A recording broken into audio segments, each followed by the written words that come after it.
Bonjour à toutes et à tous et bienvenue dans cette nouvelle vidéo de défi une vidéo par jour pendant 31 jours. Alors aujourd'hui on repasse tous les deux devant la caméra parce qu'on revient donc comme vous du week-end qui vient de se dérouler et on était un petit peu en balade avec des amis ce week-end en train de prendre un pique-nique et on réfléchissait tout simplement à quel inconvénient ça avait de partir avec nous en voyage. Alors j'espère que ça ne va pas concerner tous les photographes quand même, mais on voulait partager un petit peu la réflexion qu'on a eue pendant ce repas.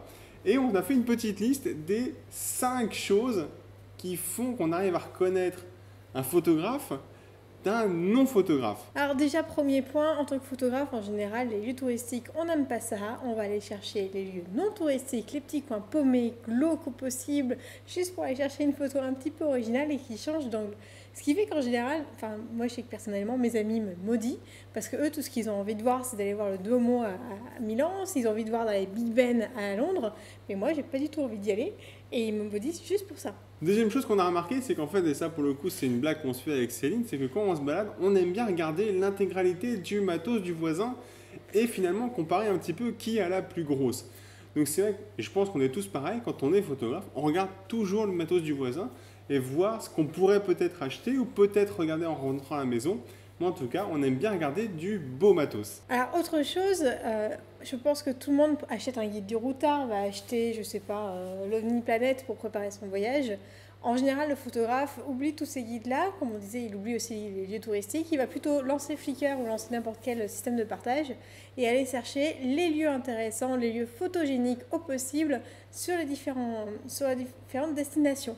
Donc on oublie en général nos guides et on lance Flickr. Alors là, c'est pour les spécifiques aux photographes de macro. On est quand même les seuls êtres humains à pouvoir passer 2 heures à regarder une libellule au bord d'un lac et essayer de la prendre en photo désespérément, bien qu'il soit 10 heures.